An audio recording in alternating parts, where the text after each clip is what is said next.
My name is Dylan Mercer. I'm 35 years old, and up until a year ago, I thought I had my life figured out. I was working as an IT analyst in Spokane, Washington. Nothing glamorous, but it was steady work. Good benefits, decent salary. The kind of job that lets you sleep at night without checking your bank account first thing in the morning. I was engaged to Kendra Hale. She was 32, worked in marketing for a local firm, and we'd been living together for 2 years. We got engaged 8 months before everything fell apart. She used to say she wanted to grow together with someone. She'd say it during dinners, during long drives, whenever we talked about the future. I believed her. Why wouldn't I? Then the merger happened. My company got absorbed by a bigger corporation out of Seattle. They kept about 40% of the staff. I wasn't in that 40%. Just like that, after 6 years, I was out. 2 weeks severance and a generic email. I remember sitting in my car in the parking lot, staring at that email, wondering what the hell I was supposed to do next. I didn't panic. I started looking for work immediately. Freelance platforms, network contacts, anything in my field. The problem was half of Spokane's tech sector was consolidating at once. Everyone was hiring, but no one was actually bringing people on. So I adapted. I sold my car. It was a 2019 Honda Accord. Nothing fancy, but it cleared about $11,000. That bought me time. I started taking on small IT contracts from home. Remote server maintenance, network troubleshooting, basic web development. It wasn't glamorous, and it sure as hell wasn't what I wanted to be doing at 35, but it kept the lights on. Kendra didn't see it that way. At first, she was supportive, or at least she pretended to be. She'd ask how the job search was going, tell me things would turn around soon. But I could feel the shift. It was in the way she looked at me when I was working at the kitchen table instead of commuting to an office. The way she stopped talking about wedding venues and started talking about taking things one step at a time. The conversations got shorter. The silences got longer. She started working late more often. Started going out with friends on weekends without inviting me along. I didn't push it. I figured she needed space, and honestly, I was too focused on trying to keep us afloat financially to fight about it. Then came that Tuesday morning in early October 2024. I was sitting at my laptop finishing up a contract for a small business in Coeur d'Alene. Kendra walked into the living room, already dressed for work, coffee in hand. She sat down on the couch across from me. I looked up, expecting her to say goodbye like she usually did. Instead, she just stared at me for a moment. Then she said it. I can't stay tied to someone with no future. No build-up, no discussion, just that one sentence, delivered like she was reading off a script she'd been rehearsing for weeks. I didn't yell, I didn't beg. I just looked at her and said, I understand. She blinked like she'd expected more of a fight. But I meant it. I understood exactly what she was saying. She wasn't leaving because we'd grown apart, or because we wanted different things. She was leaving because I'd lost my job, because I wasn't the stable, predictable option anymore, because the moment things got hard, she decided I wasn't worth the effort. If you enjoy stories of cold-blooded revenge and gripping plot twists, like this video and subscribe to the channel now. There are brand new, unreleased stories here every day, each one more intense than the last. She packed a bag that afternoon, took some clothes, her toiletries, a few books. She said she'd come back for the rest later. I told her to take her time. She left without looking back. I sat there for a while after she was gone, just staring at the door. Part of me felt relieved. Part of me felt like I'd just failed some test I didn't know I was taking. But mostly, I just felt tired. What Kendra didn't know, what she couldn't have known, was that 4 days earlier on Friday afternoon, I'd bought a Powerball ticket. It was stupid, really. I'd stopped at a gas station on my way back from a client meeting in Deer Park. The kind of place with flickering fluorescent lights and coffee that tastes like it's been sitting since morning. I had $7 in cash left over after filling up the tank. So I figured why not. I picked my own numbers. My birthday, Kendra's birthday, the date we moved in together. Ironic, considering how that all turned out. I didn't think about it again until the following Saturday night, 4 days after Kendra left, I was lying in bed, alone for the first time in 2 years, scrolling through my phone at 2 in the morning because I couldn't sleep. I saw a news alert about the Powerball jackpot being won in Washington state. Single winner. I almost scrolled past it. Then something made me stop. I got up, walked to the kitchen, and dug through the junk drawer where I'd tossed the ticket. I pulled up the winning numbers on my phone, checked once, checked twice. Checked a third time because my hands were shaking so badly I thought I was misreading the screen. Every single number matched. The jackpot was just over $9 million. After taxes and the lump sum reduction, I was looking at $4.8 million, give or take. It was the kind of money that changes everything. The kind of money that erases every problem I'd been drowning in for the past 3 months. I sat there in my kitchen at 2:30 in the morning, staring at that ticket, and I didn't feel happy. I didn't feel relieved. I felt cold. Because all I could think about was Kendra sitting on that couch, telling me I had no future. I didn't tell anyone. Not my parents, not my friends, nobody. The next morning, Sunday, I called a lawyer. Not just any lawyer. I found a guy in Seattle who specialized in asset protection and wealth management. His name was Richard Volkman, and his retainer alone was $5,000. I paid it with a credit card I knew I'd be able to clear in a few weeks. Volkman didn't ask questions. I told him the situation, lottery win, recent breakup, needed to ensure clean separation of assets. He nodded like he'd seen it 100 times before. "You were smart to call me before claiming the prize," he said. "Timing is everything in cases like this." We got to work immediately. First thing was making sure Kendra had no legal claim to the winnings. We'd been engaged, not married.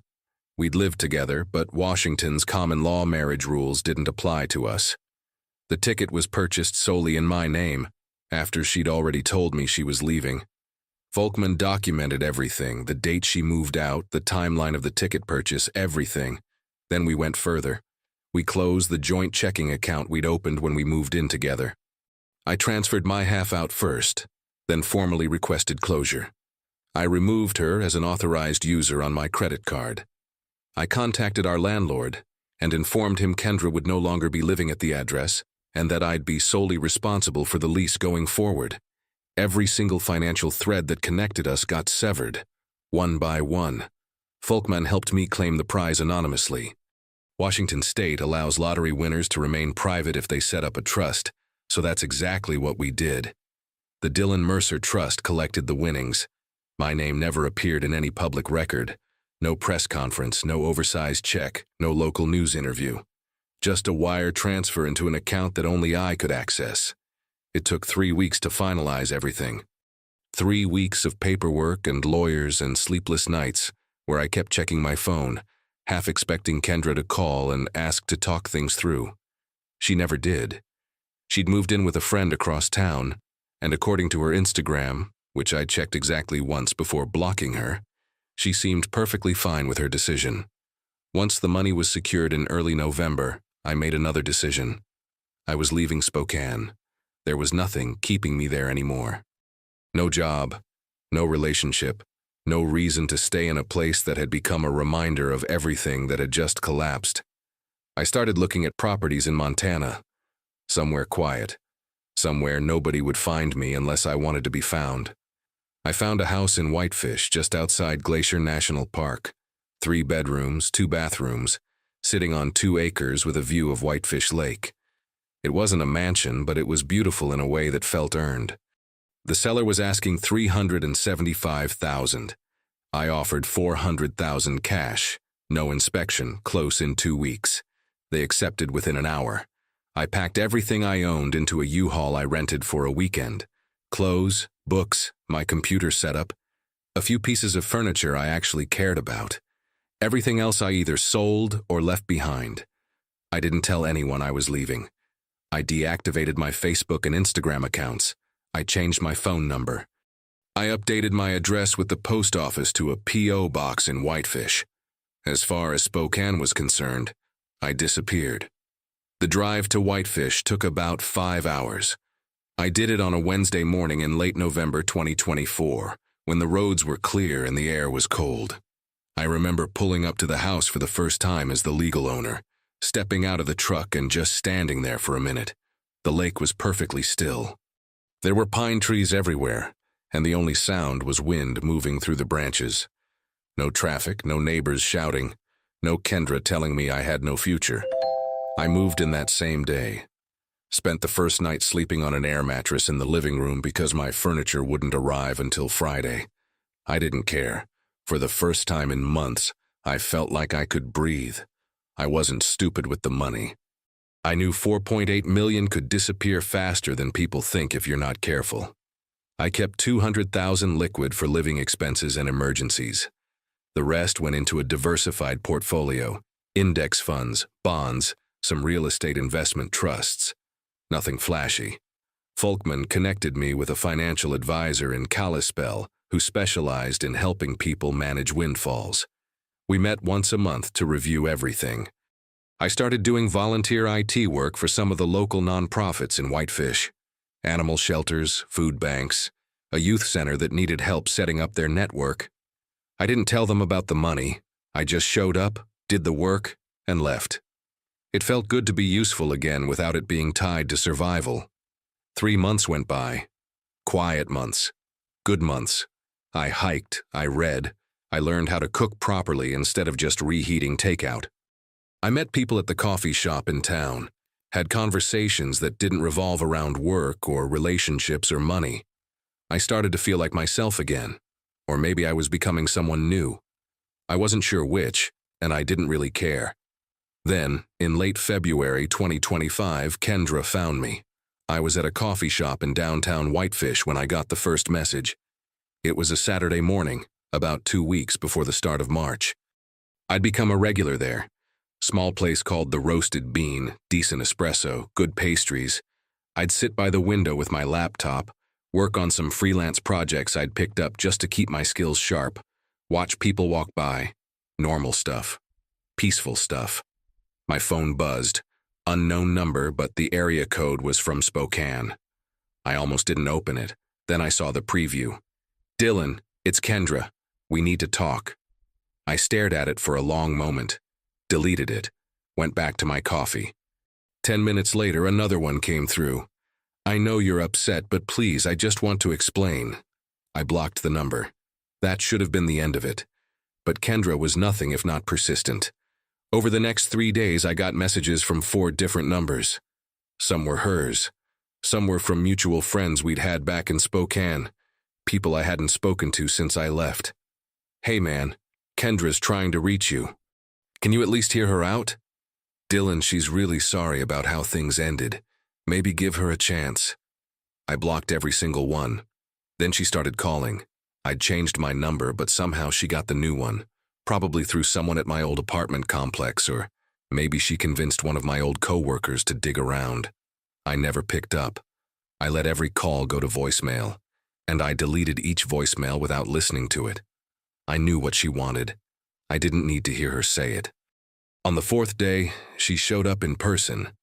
I was coming back from a hike up Danneon Trail, still in my boots and thermal layers, when I saw her car parked in my driveway. It was her white Nissan Altima, the one she'd been driving since college. She was sitting inside, engine off, just waiting. When she saw my truck pull up, she got out. I parked, grabbed my backpack, and walked toward the front door without acknowledging her. "Dylan," she called out. Her voice was exactly how I remembered it. Controlled, measured, like she'd practiced what she was going to say. "Dylan, please, just 5 minutes." I stopped at the door, key in hand. I didn't turn around. "You should leave, Kendra." "I drove 6 hours to get here," she said. There was an edge in her voice now, frustration creeping in. "The least you could do is look at me." I unlocked the door, stepped inside, and closed it behind me. For a second, I felt the old reflex, the impulse to hear her out, to give her that chance. But I let it die right there. I heard her footsteps on the gravel, coming closer. She knocked. 3 sharp raps, then silence, then 3 more. "I know you're angry," she said through the door. "I know I hurt you, but Dylan, I made a mistake. I was scared when you lost your job. I didn't handle it well. I'm sorry. I want to fix this." I stood there in my entryway listening. Part of me, some small, stupid part, wanted to open the door. Wanted to hear what excuse she'd come up with, what story she'd convinced herself was true. But I didn't. Because I knew exactly what this was. She didn't miss me. She missed what she thought I could give her. "I still love you," she said, quieter now. I never stopped. I walked away from the door, went into the kitchen, made myself a sandwich, turned on the TV. Eventually, I heard her car start up and drive away. That wasn't the end of it, though. She came back 2 more times that week. Once on Tuesday evening, once on Thursday afternoon. Both times I didn't answer. Both times she left after 20 minutes. The third time she left a handwritten letter tucked under my windshield wiper. I threw it away without reading it. I mentioned it to a friend I'd made in Whitefish, guy named Seth who worked as a fishing guide. We'd met at the Roasted Bean in December and had started grabbing beers occasionally. I told him about the ex who wouldn't stop showing up. He asked if I wanted him to talk to her, maybe get her to back off. I told him no, she'd get the message eventually. "Must have been some breakup," he said. "She left me when I lost my job," I replied. "Now she wants back in." Seth raised his eyebrows. "And you're not interested?" "Not even a little bit." He grinned. "Good for you, man. Sounds like you dodged a bullet." What he didn't know, what nobody in Whitefish knew, was the full story. They knew I'd moved from Washington, that I worked in IT, that I was single. That was it. I didn't talk about the lottery. I didn't talk about the money. I lived modestly, drove a used Ford F-150 I'd bought off a local dealer for $18,000, wore the same flannel shirts and jeans I'd always worn. Nobody had any reason to think I was anything other than a guy who'd relocated for a fresh start. Around that same time, I started seeing someone. Her name was Allison Carter. She was 33, worked as a veterinarian at a clinic just outside town.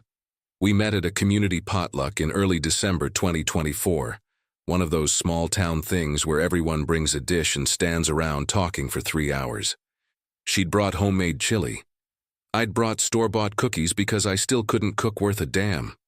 We started talking about hiking trails, then about her work, then about why I'd moved to Montana. I kept it vague, said I needed a change of scenery after a rough year. She didn't push for details. We exchanged numbers, met up for coffee a few days later, and it just went from there. Easy, natural, no pressure, no expectations. By the time Kendra showed up that first time in late February, Allison and I had been on several dates over the past couple of months.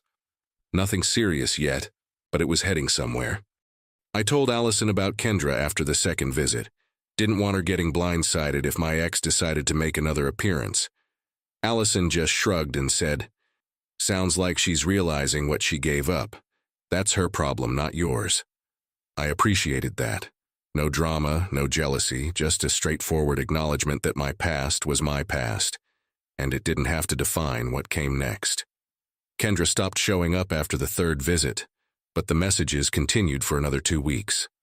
Different numbers, same script. Apologies, regrets, promises that things would be different. I blocked every single one. Eventually, by mid-March, they stopped coming. I found out later, through a mutual acquaintance who reached out on LinkedIn before I blocked him too, that Kendra had been telling people back in Spokane that she and I were on a break, that she'd needed space to figure things out, and now she was ready to work on the relationship.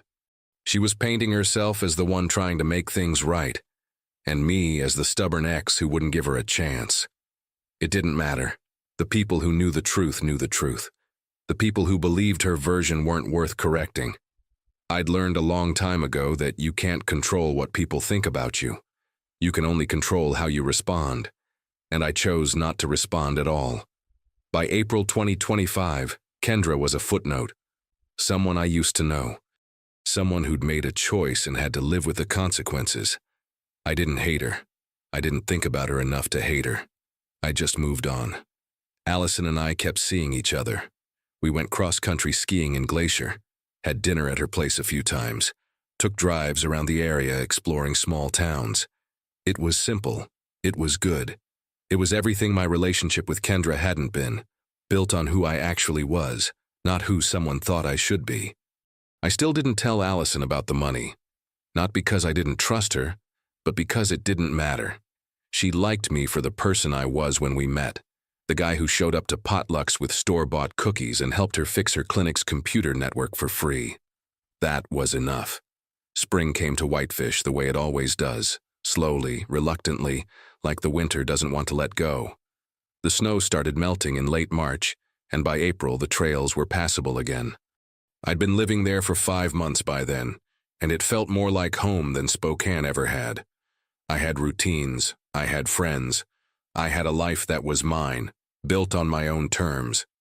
Allison and I were still together. We'd settled into something comfortable, seeing each other a few times a week, no rush to define what we were or where we were going. She'd introduced me to her parents over dinner one night in March. They were good people. Her dad was a retired forest ranger. Her mom taught elementary school. They asked me about my work, about why I'd moved to Montana, the usual stuff. I kept my answers honest but vague. They seemed to like me well enough.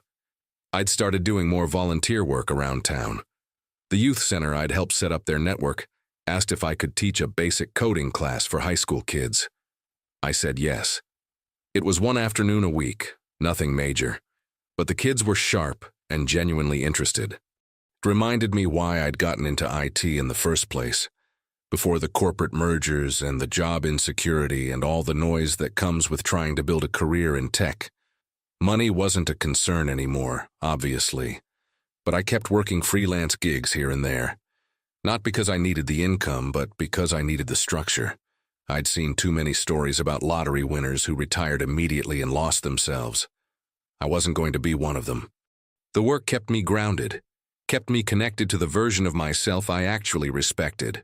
I never posted about any of this online.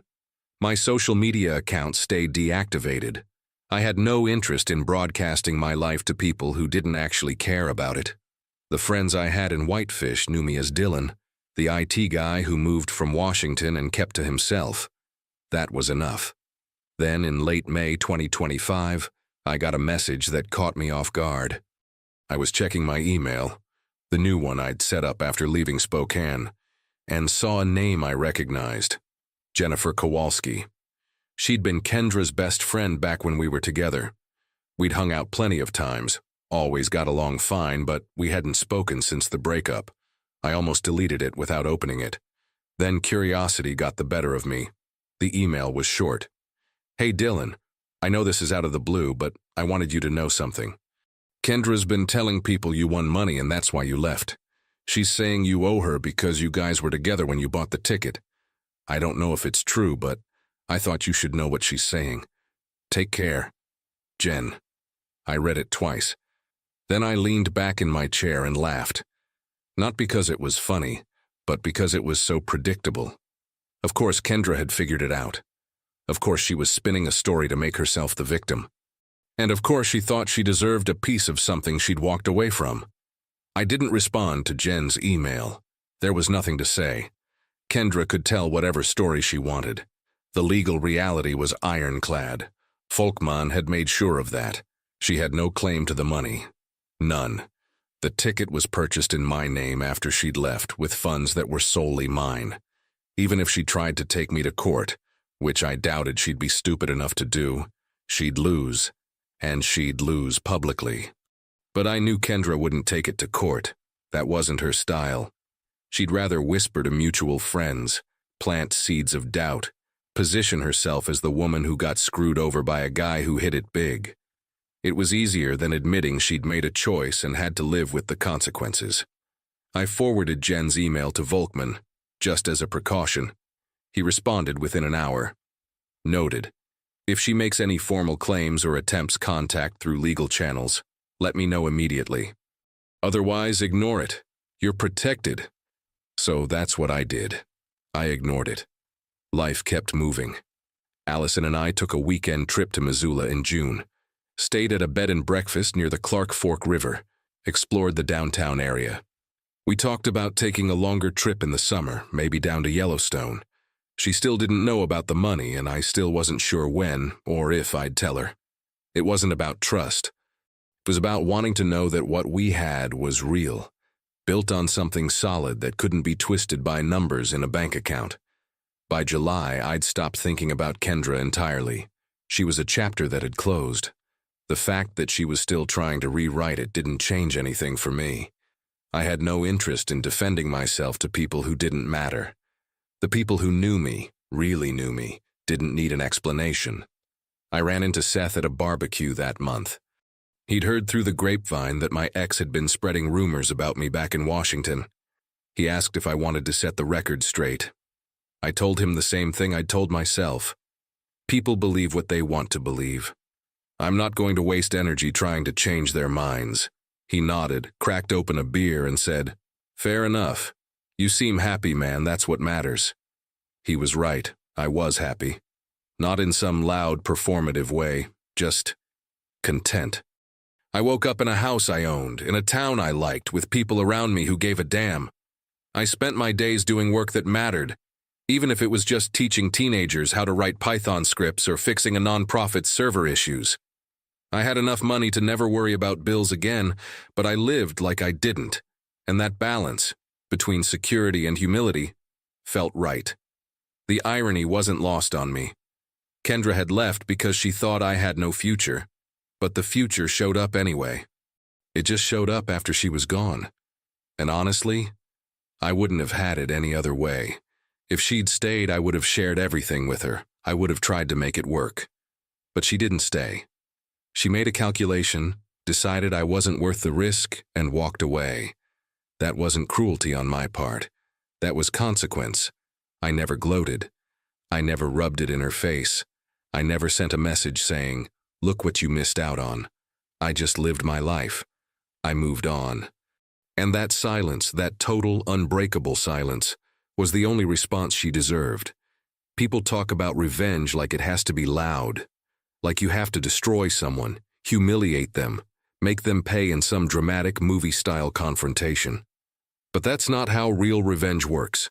Real revenge is living well. It's building something better without them. It's proving that their absence didn't break you. It freed you. Kendra wanted me to fail. She expected me to crumble, to come crawling back to prove that she'd been right to leave. Instead, I disappeared. I rebuilt. I found peace in a place she'd never see, with people she'd never meet. And when she finally realized what she'd lost, I wasn't there to witness it. Because I'd already moved on. That's the thing about walking away. You don't look back. You don't keep score. You just keep walking. I'm still in Whitefish, here in October 2025. Still with Allison. Still teaching that coding class on Wednesday afternoons. Still volunteering, still hiking. Still living a life that's mine. The money's in the bank, managed and invested properly. But it doesn't define me. It's just a cushion, a safety net. A reminder that sometimes luck shows up when you least expect it. Kendra's somewhere back in Spokane, telling her version of the story to anyone who'll listen. I don't know if she's happy. I don't know if she ever thinks about that Tuesday morning when she told me I had no future. I don't really care, because I found my future, and it never included her. If you enjoyed this story, like this video and leave a comment telling me what you thought. And if you're not already subscribed to the channel, please subscribe and hit the notification bell to get alerts for new stories like this one. Thanks for watching, and I'll see you in the next one.